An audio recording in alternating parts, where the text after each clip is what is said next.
Well, thank you very much, Enugu, for a beautiful morning, fantastic programming. Let me welcome you to Abuja. My name is Mwabozenjoko, and this is Signature Morning.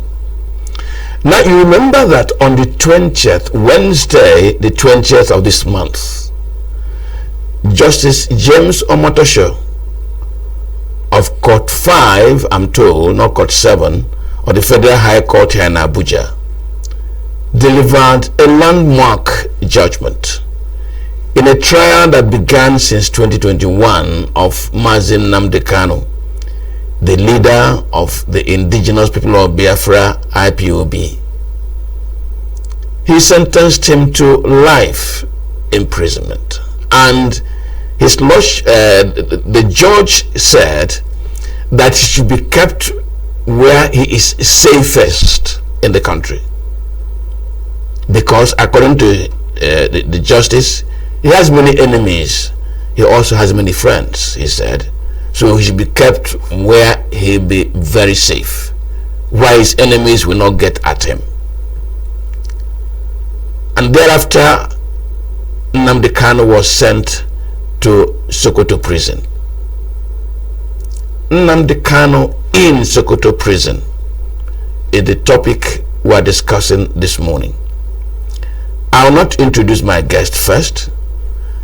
I'm going to take a report by our correspondent, Chimezie Nzedema, on that day's judgment. Let's take the report first. Counsel to the federal government, Adeboyega Awomolo, says justice has finally been served, describing the ruling as a major victory for justice and for Nigerians who he says has suffered from the activities of the prescribed IPOB group. Today, we have come to a final end. Justice has been done. And therefore, Nigerians must one way or the other appreciate the judiciary. The judiciary has salvaged Nigeria from the claws, from the oppression of the proscribed IPOB. The court has also pronounced death sentence on Eastern Security Network, which was the military wing of IPOB. Today, God has brought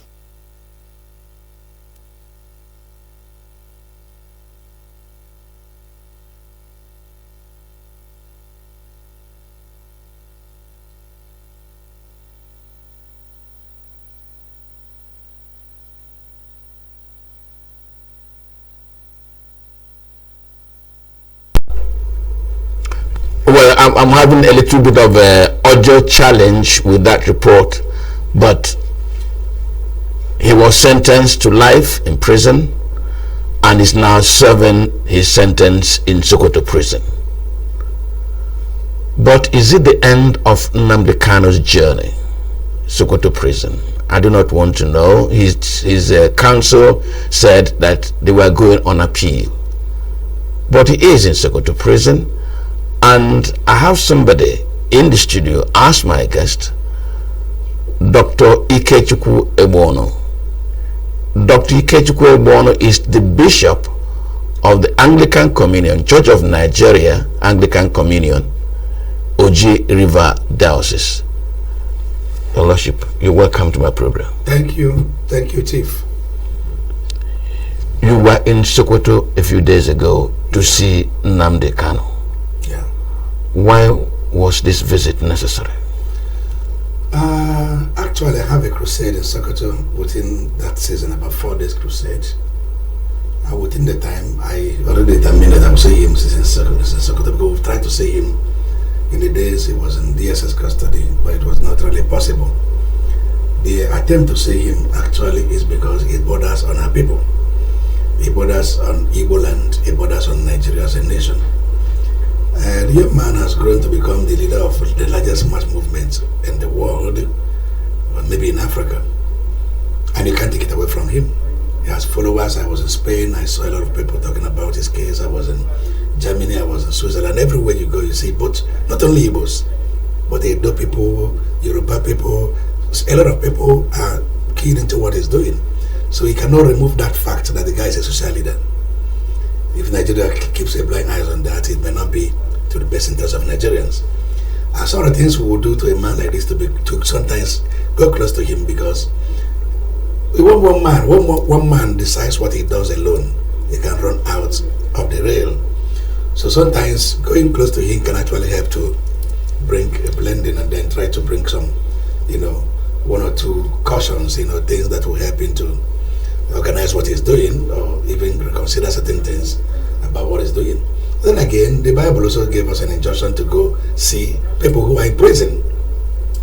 Jesus even said on that last day, he will ask us, I was in prison, you didn't come to visit me.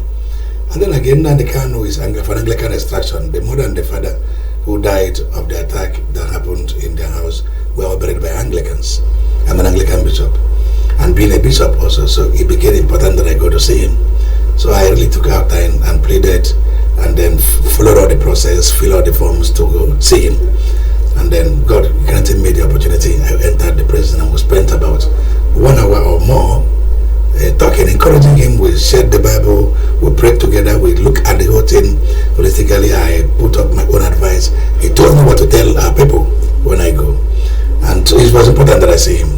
Okay. Yes. Let me ask you, what the Nnamdi Kanu you saw in Sokoto Prison? Yes. What was he like? Has some people say he's down and he's out? What was he like? The young man is, I think he's created exceptionally.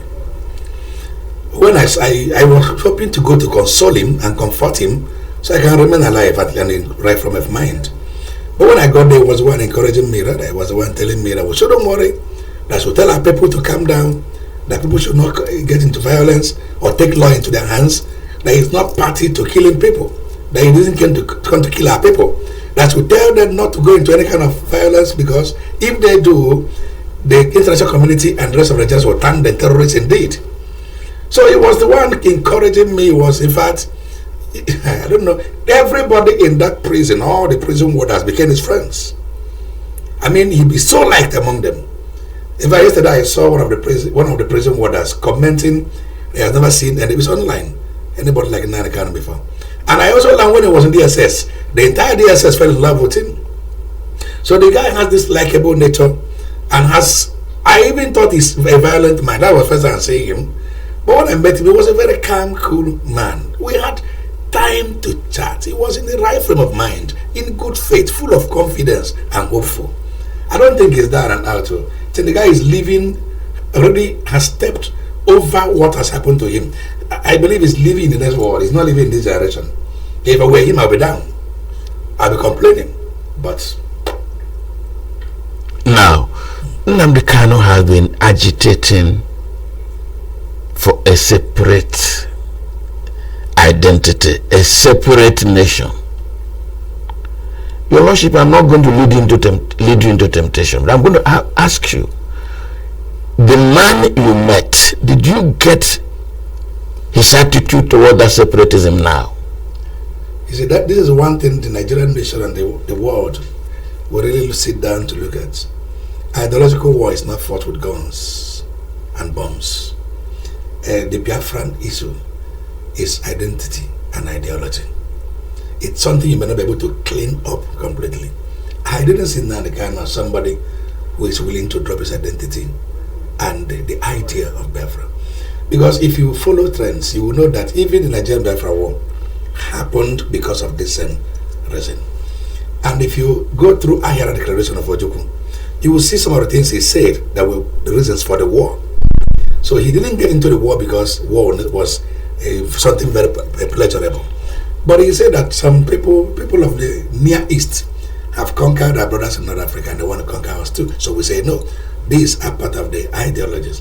And then Nnamdi Kanu, also being an intellectual, has gathered a lot of information that is not known to many of us. These things are influencing and following what he's doing. So I don't, the best approach to this is not even imprisoning him. It is not guns. It's not trying to quench it. You don't quench. He's like telling you that you're not a man. There's nothing I would do to tell you to accept you're not a man, except you are possessed. So that is not possible to clean up. Even the Arawa, the other part of Nigeria, the Arawa, no, they still say it were Arawas. Oduwas say were Oduwas. The fact that several nations were brought into one country. So it's something Nigeria should sit down in a national conference and allow every nation and ethnicity in this country be represented. And then the issue of Nigeria will be properly gazetted and the new law made, new constitution. Belgium is not one country, they have several languages, but they are existing. Switzerland has 3 major languages, but they, in fact, they don't even hear each other, but they are progressing. Canada has 2, mainly, they are progressing.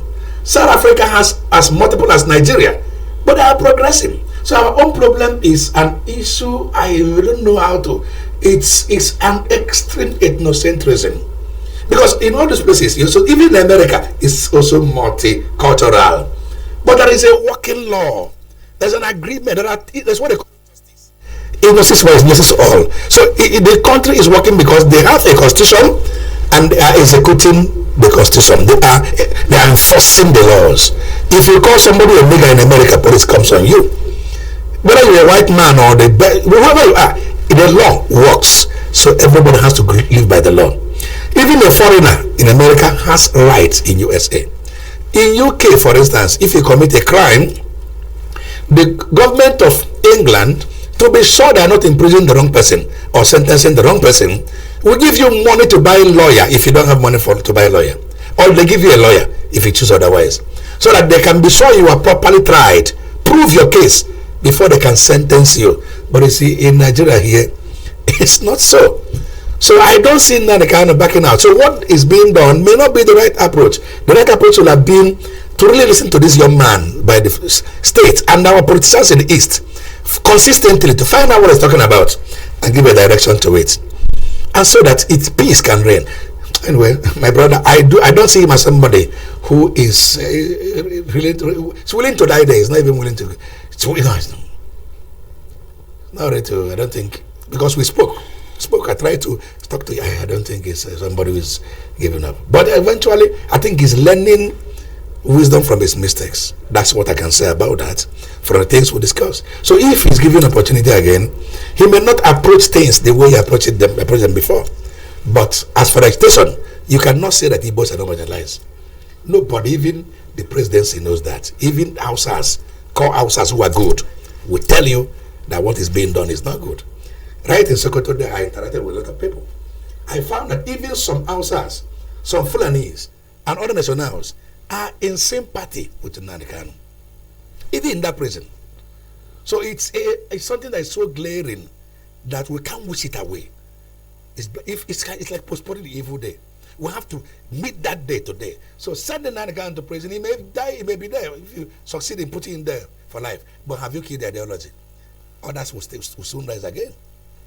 But when you nail this thing by dialogue and coming to round table to discuss it, maybe the inclusion of the Igbo man in the schemes of Nigeria, from what Nnamdi Kanu told me even, one of the things he said is that if Igbos were considered in the scheme of Nigeria as part of this country, he wouldn't have reasons for agitation for Biafra. Because for him, the whole Africa can be a country. America is big. The whole country, Africa, can be a country. But there must be a working law.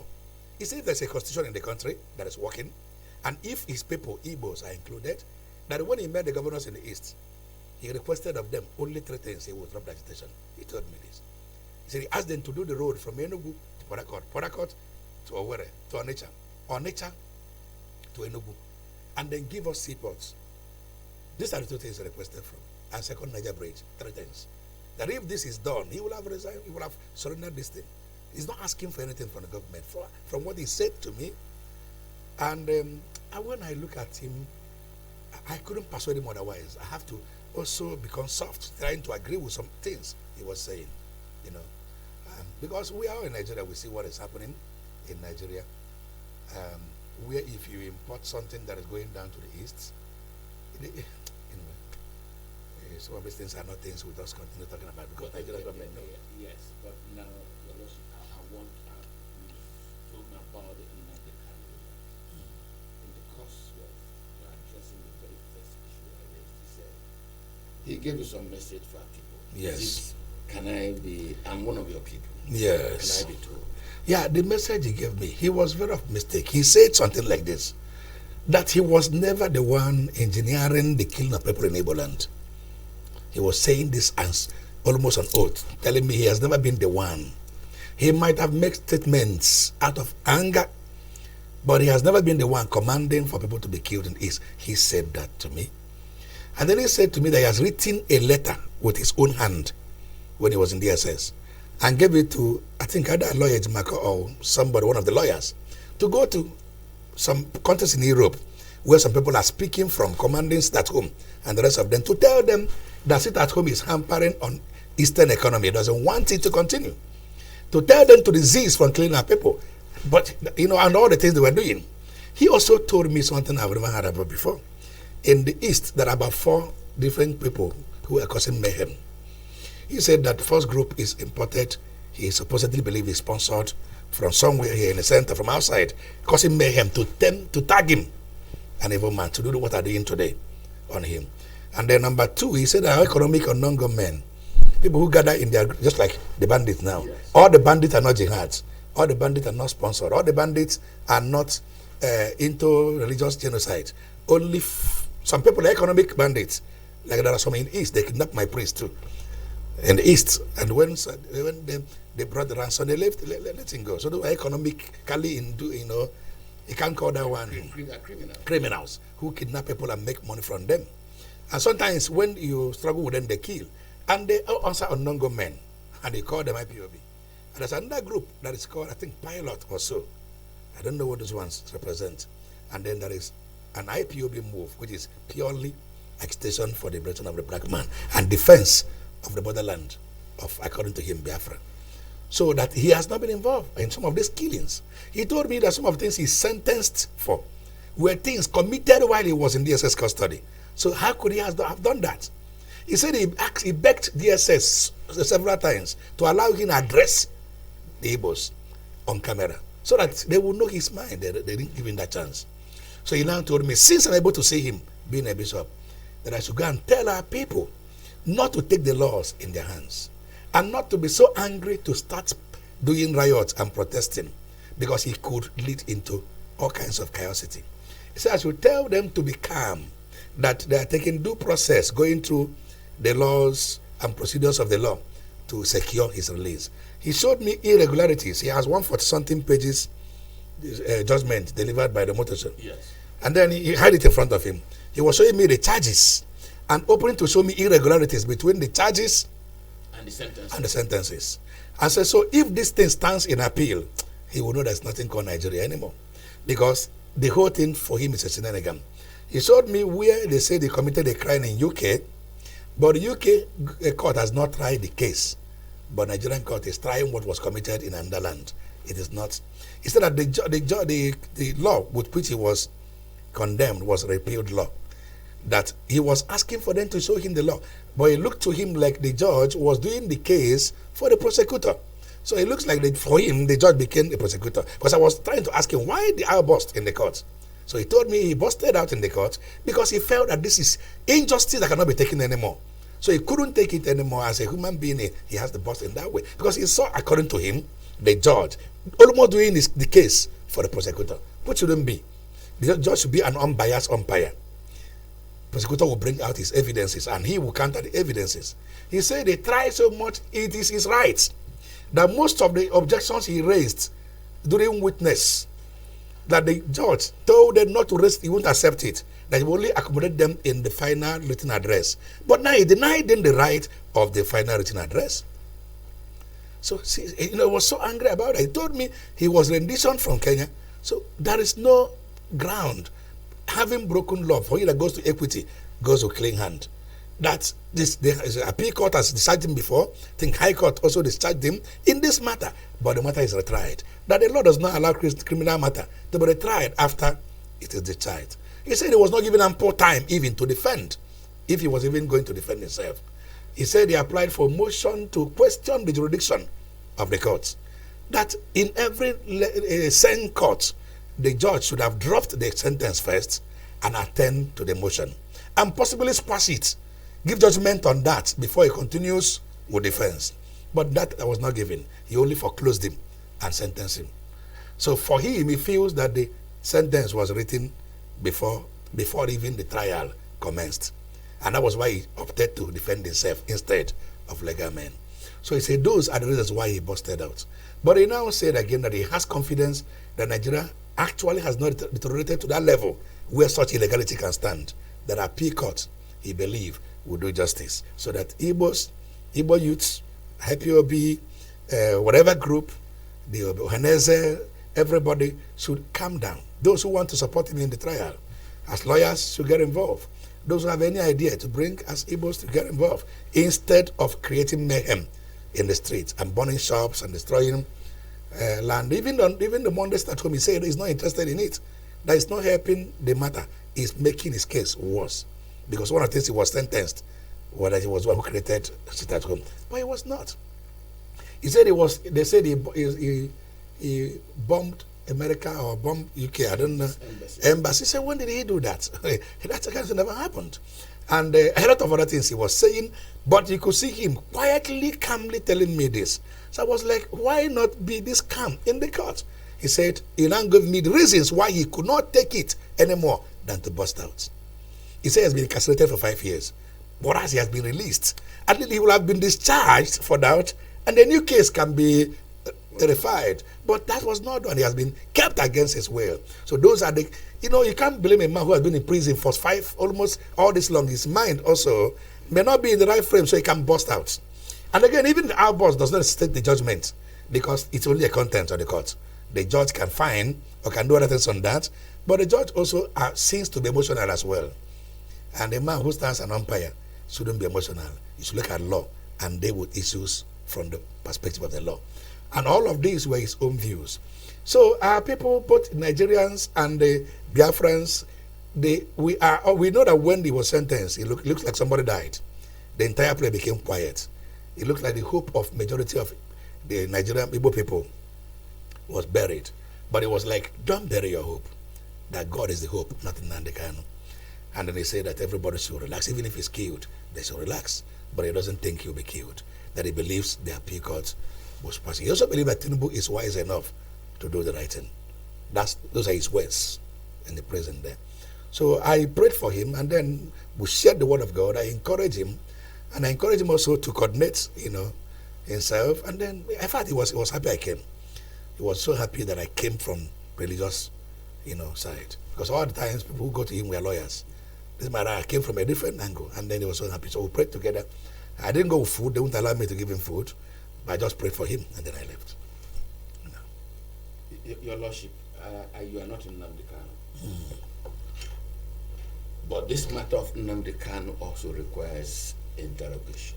Interrogation in the sense of method. I've even seen letters written by 50, 20, 17 lawyers to the federal government, the American authority, or UK government, asking for Oduduwa Republic. They never went with guns. They never sat at home.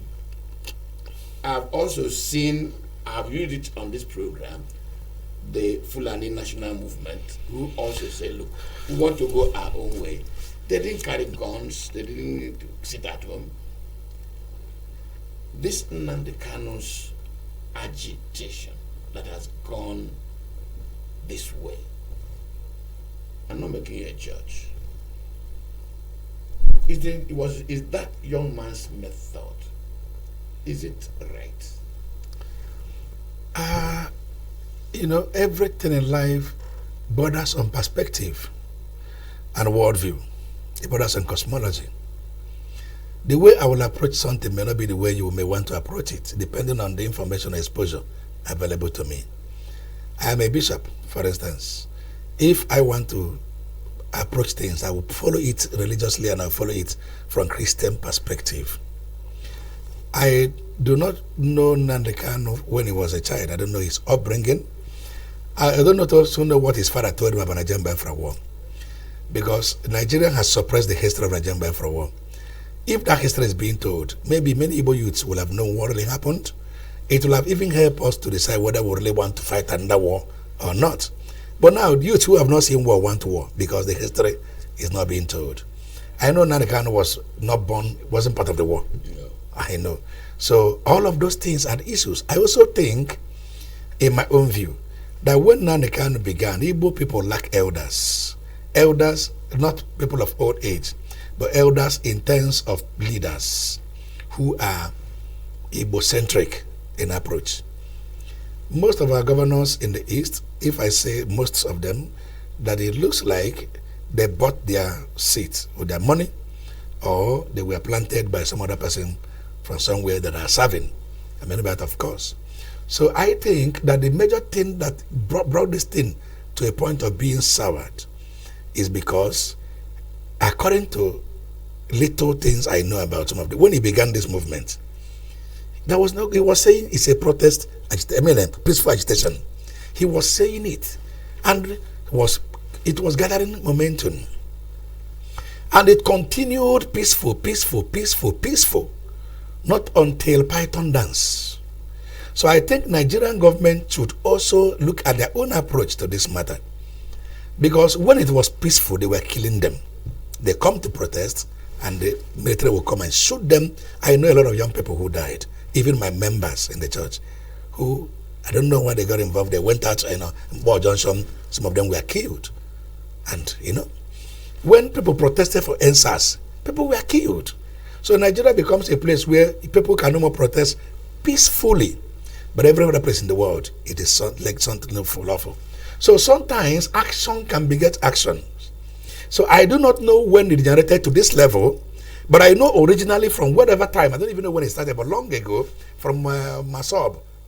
Is it Masob? Yes. Up until IPOB, it has been peaceful. But even in Masob era, youths, Igbo youths were massacred in our nature by Nigerian army. We witnessed this. And during IPOB also, many youths were massacred. I know many of them were killed. And maybe they felt if we continue going armless, maybe they will kill us. I don't know. I wasn't part of them. But I'm thinking into it that the Python dance was unnecessary. Going to his house to kill 28 people and everything that happened there was also unnecessary, which led him to escape. And then I don't even know how he escaped. We thought he has died. About a year later, he surfaced in Israel, and then again from UK, and he continued like this. Maybe maybe. So I don't think he wanted to go that direction. He also didn't tell me that he was one who sent guns to anybody. So because guns are everywhere in Nigeria, Nigeria is porous. People who carry gun in the north, who gave them the gun? So because he told me he was not the one commanding for the killing of anybody. Some people can be emotionally unintelligent. Like when NSAS was going on. NSAS began on its own. Nnamdi Kanu was not part of it. He didn't even know how it started. It was just police brutality. Youths, from one level or the other, the thing gathered momentum. From UK, he was now talking. It looks like he was, but NSAS is not Igbo thing. It's majorly Igbos were living few in the move. A lot of people who were part of it were not Igbos. So, but now he started talking. And then when it was one vocally, the one they were hearing, you see, Igbos naturally are not emotionally intelligent. We serve a mind. We don't keep reserve.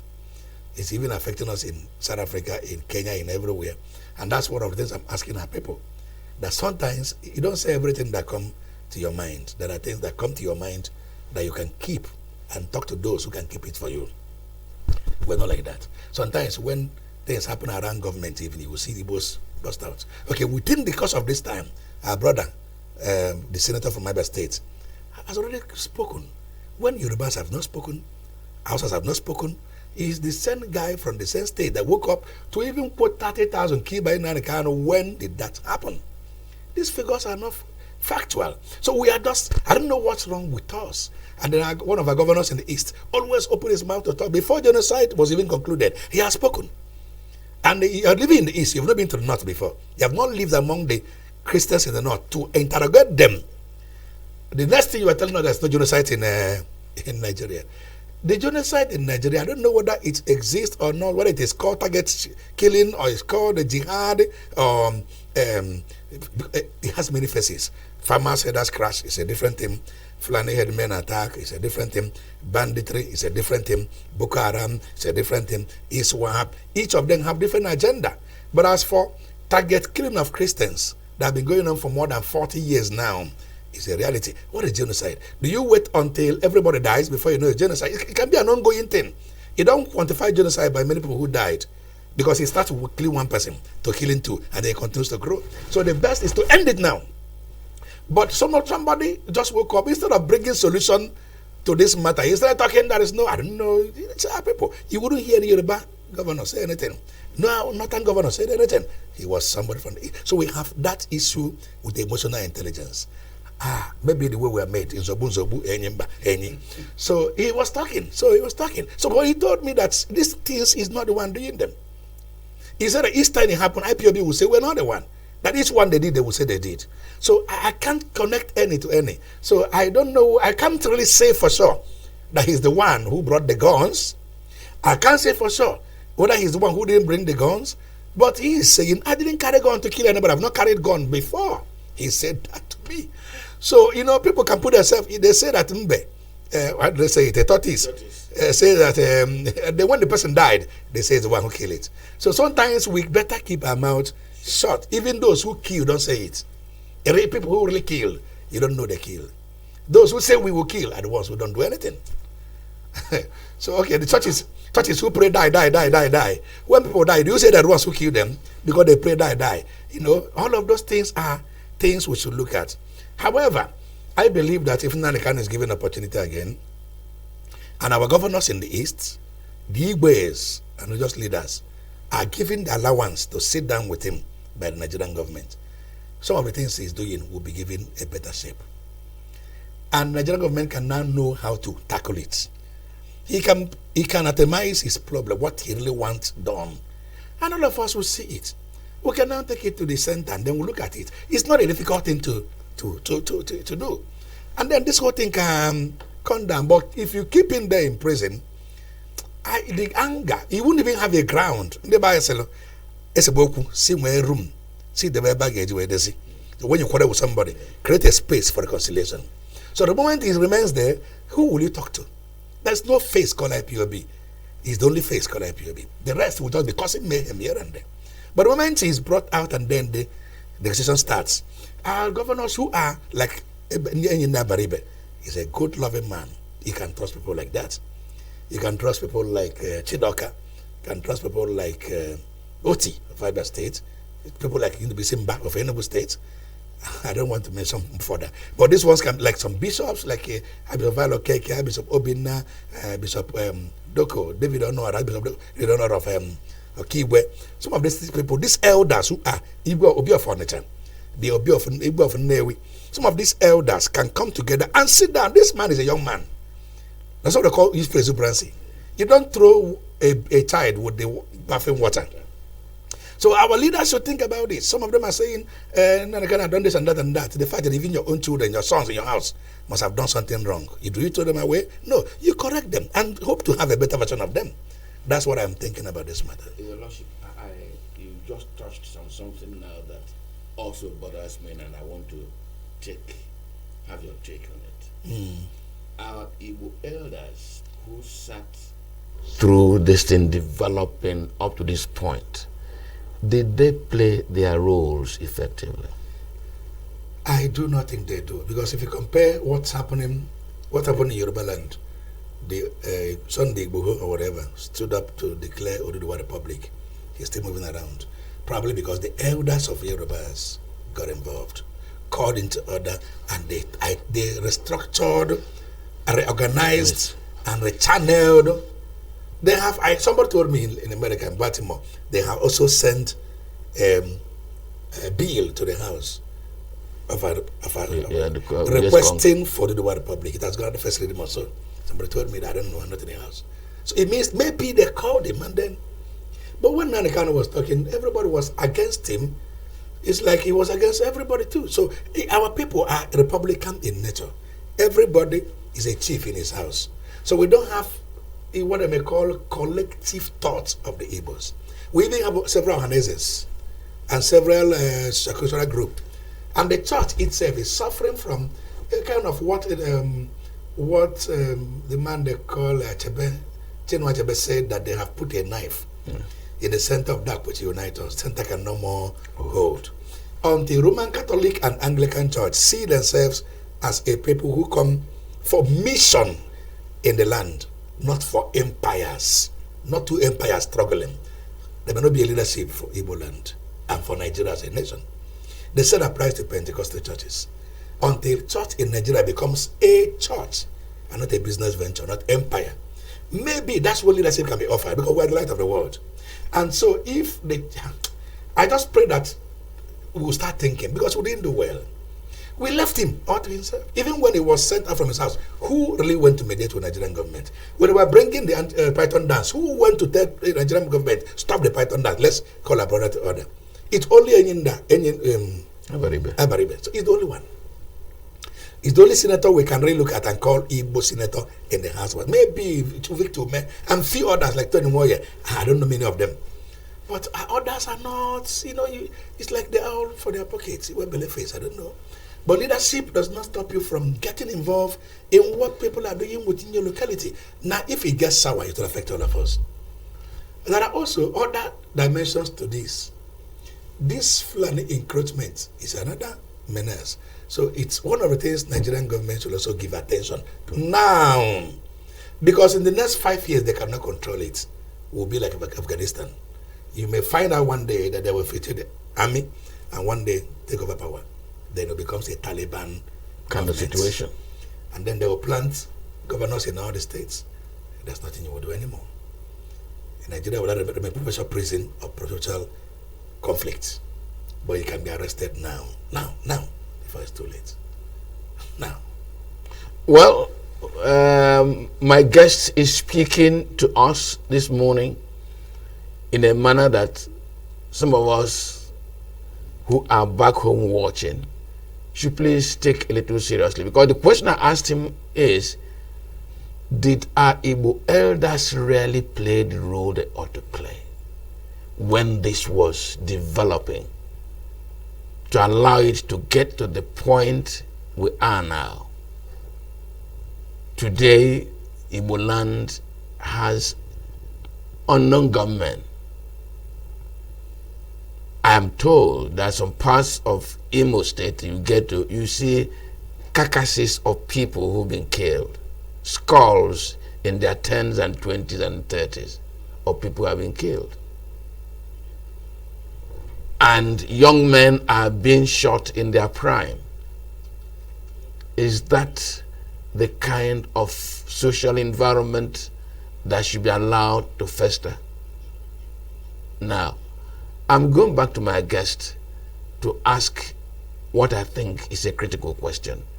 Your Lordship, now he is in prison.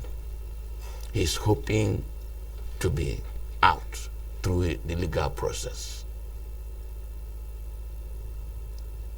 We've left this thing to fester to this point. If he is able to come out, what should be the agenda of Igbo elders and leadership? The agenda should start now, not waiting until it comes out.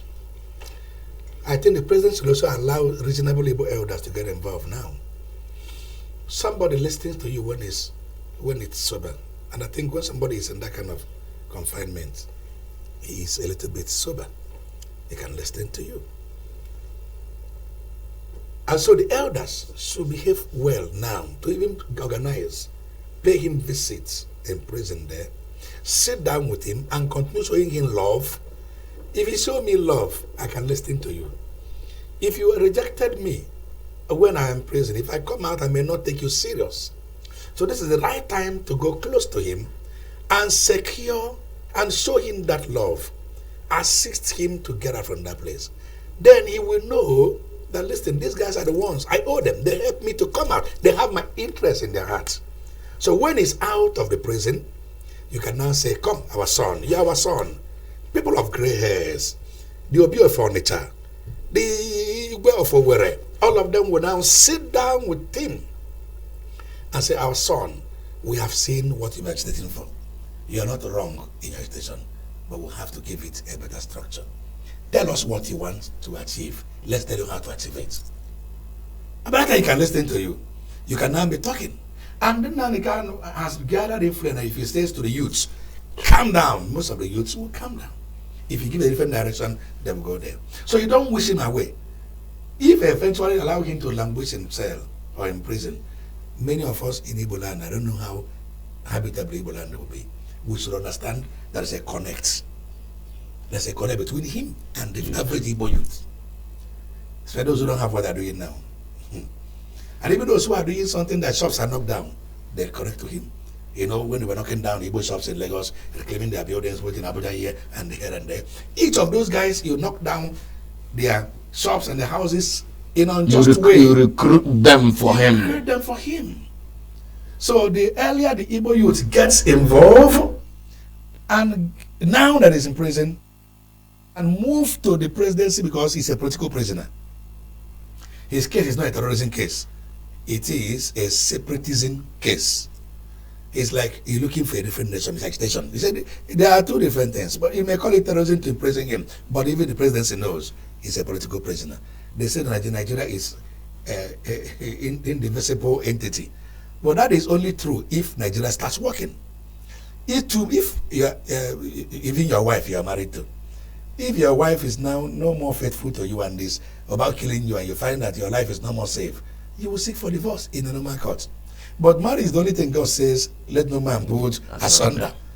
But for families, see, Abraham, leave your father's house. Come, I will show you. So people can leave their father's house. But in marriage, God says it should not be separated. But in most cases, when it becomes toxic, even government will advise separation. But I do not think separation at this point may be the best option for Nigeria, except the way Nigeria is going. The way it's going, nobody wants to follow a vehicle that is heading to the ditch. You will jump out along the line. You must jump out so you can save your life. So if Nigeria starts working, I don't think Nnamdi Kanu is talking about separation. So I looking at it from all angles. Both the Nigerian government and Igbo elders should come together and see how to solve this problem. Because if you don't solve Nnamdi Kanu's problem, you will have middle belt crisis very soon, and no one will rise because they're being killed. One of them will rise soon and become a leader. And then, you don't even the other time, Gumi, who is the leader of the Muslim North, Islamic cleric, was talking, defending the actions of the terrorists in the North, who have killed Nigerian army, killed the general, killed pastors, killed everybody, killed people in. When they say 51,000, it's not true. More than 100, 200,000 people have been killed in the North because all are not in record. Now, but this guy was defending them the other time, saying something that the reason why they are killing is because they are revenging, because they were not captured in Nigerian budget. That's what he was saying. That if they are listening to with their gun and bargain with them and include them in Nigerian budget, maybe they will drop their guns and stop killing. So it means that in the most far north, the matter there also, from what he said, is just agitation. So it looks like he said they're revenging. But we don't see that from that part. We see it as terrorists because they kill for no reason. People pay ransom to them, they still kill them. So why should we kill somebody like the venerable that they just killed in Kanu? Pay the ransom. One of his family members paid the ransom and they told him to go and carry the corpse somewhere else. So that's a complete terrorism. It's not in any way agitation. So, and again, Igbo has risen and gone down. Another person may rise again. I see Yoruba that's talking to Buhari. Tinubu say separate, divide Nigeria. So it's not working. But it can work even under Tinubu if he decides now to call for a national conference and everybody contributes. Or even if not, let there be a kind of a new constitution, a working constitution that will include every part of Nigeria. Because the minerals, the lithium and lead and gold, diamond in the north is not included in the national economy. Some others are taking it. Some foreigners are supporting them. They even told us that some of these bandits are sponsored by those foreigners. America has that information, and maybe why they're coming. So when they say America, don't come, I don't know whether I like America to come or not. But looking at it from the two divides, you will see instead of somebody who is not adding value to you, but is sponsoring terrorists to kill you, to be taking the mineral, let somebody who add value to you come and take it. Taking is taking. So for me, that is better. So if you look at it from that angle, so Nigeria should sit up. Sit up. And if we want to, even the military itself, want to solve Nigeria, this current military should be set aside for a retraining. Nigeria should recruit fresh young people in the military. As long as you recruit them to join this military, nobody wants to come in. Because they know there are repentant Boko Harams in the military who are still doing their terrorism within the military. You may have heard about how the armies were withdrawn and the bandits attack in Kebbi. So it means there is somebody, even the general I learned from the house of from Senate House, from Babi himself, that it was that the General Obani or Oba whatever reviewed his location, and that was why somebody in the security architecture sent it to the bandits, and the bandits came and picked him from there and then killed him. So you can see that we have issue within the army, and you cannot even know who is who. So the ones there should be a orientation amongst the army, police and army, because the police on the road care about money more than he cares about. When they're not doing number election, they say they will not collect money. They will arrest everybody who buy votes. But eventually, buying a vote was excessively assessed. The number highest ever seen. Police were watching it happening. I would tell the police, well, they will say, it's not our business. They will fold their hands. So we have serious structural problem. So there must be we'll have to sit down again and begin a fresh foundation that can carry a great nation and start building again.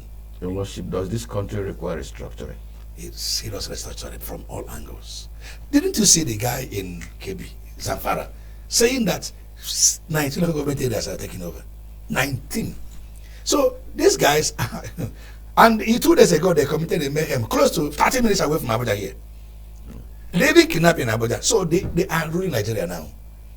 To the extent that the army, soldiers will go. Somebody within the army will leak where the soldiers are to the terrorists, and they will ambush them and kill them. Do we have a nation? Now, by the time the genuine military men will have all killed, those bad eggs will overtake the government. And they call it, that's the kind of thing they do in North Korea, in Morocco, in Tunisia, in all of those places before it became a complete Muslim country. Same thing in Turkey. So it became it. Now, Afghanistan has been taken over. Pakistan taken over. That is it. That is it. So we have to be intentional. I don't know why Tinubu is scared. I don't know why whether he's scared or not. But if he's scared, I don't know why he's scared. Because 4 years about to pass. 4 years about to go. And I trusted him as a Jagaban.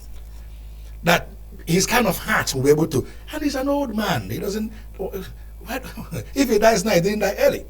So if I were him, I would keep legacy while living. The only thing he needs to do now, how much will he gather? What will he do with the money? Nothing. If I were him, the best I would do as at this time is to make sure I leave a legacy like Nelson Mandela. That forever, Nigeria will not forget a man called Bola Ahmed Tinubu.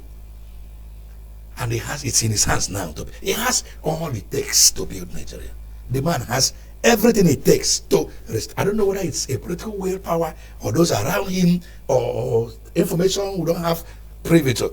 That is certainly, I don't know the reason.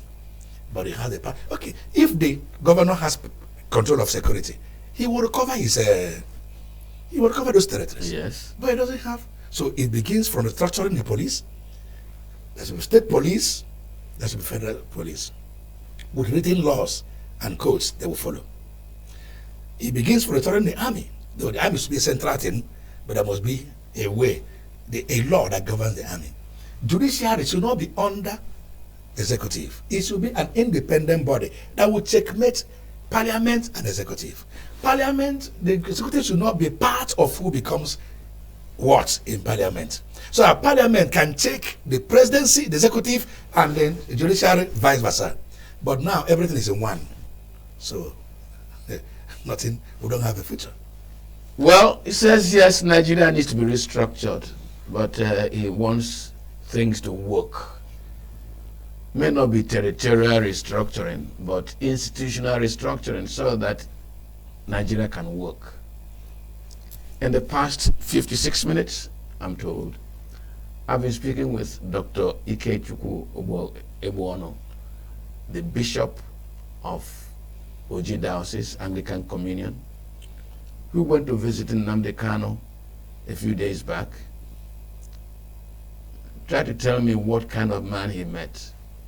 And I asked him a pointed question whether he thought that Nnamdi Kanu could drop the idea of agitation. He says the kind of person he met, he doesn't think so.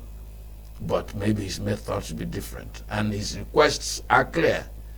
Let the Igbo nation work. Let things be done as it's been done in other areas, and there be no cause for agitation. So if Nigeria works and works for everybody, there'll be no agitation. And let me remind us of what he just said now.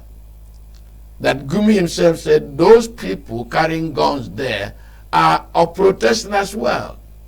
In other words, this Nigeria not working is going to cause a serious problem unless our political leadership begins to think differently and begins to act differently. Let me thank Dr. Egbonu for coming to my program. Your Lordship, thank you very much for finding time to be here. Thank you, thank you. Our leaders should sit up. Don't wait until they start shooting down plane before you get serious. And they should also allow Nnamdi Kanu to talk with his wife. They should have been in Abuja today to reconcile accounts with Federal High Court. I think that has not been granted. He was trying to speak to his lawyer. They refused him access to me on phone. They didn't give him, they said they should call welfare, they refused to give. So all of this, they should give him a little liberty in prison, even though he's a prisoner, but he has some right as a prisoner, so that he will not feel, things will not go worse than it is today. And the Igbo youths, calm down. According to him, there is hope of his securing his release from appeal court and from presidency. Tinubu is not a foolish man. He is wiser than all of you. He knows what to do, because the whole world is watching this case. America is watching, UK is watching, EU is watching. So he's hopeful. So I encourage all our youths to calm down. There's no point, taking laws in your hands or doing anything. Let's fix our region, Igbo land. There's no point an Igbo man killing Igbo man. There's no point quarreling with each other. Let's come together as a people.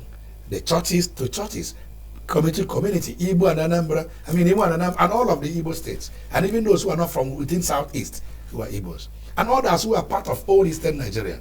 Let's come together, all the governors, secure Nnamdi Kanu's release, discuss with him, and then discuss with Nigeria and move things forward so that it will work for all of us like it works in America. You go to America, you go to UK, things work. Everything is working. The light is working. Police is working. Everything. If it works here, why agitation?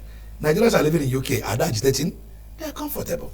So let everything work. I pray for President Tinubu that God will give him wisdom, intelligence, conscience, and the political willpower to bring about the renewed hope he promised us before this term is over. And all the governors in the East, that God will grant in the whole of the Nigerian nation, that God will grant all of us this heart for the people, that we may offer what we may call anthropocentric governance, that will be human-centered and in the fear of God, so that we can keep legacy. If you are given 4 years to rule in a state or anywhere, it is a divine opportunity given to you to serve the people and to please your God and leave your name in the sand of time. It is more important than any amount of money you will gather, and a good name is better than silver and gold. Truly, it is. And it's people that will know these things. Thank you very much, Your Lordship. A good name far, far, far better than riches and gold. Let Nigeria work for all of us. And that's how we end the program for this Friday. My name remains Mazi Nnamdi Kanu. Let me thank you for investing your time with us. Please have a great day and good morning.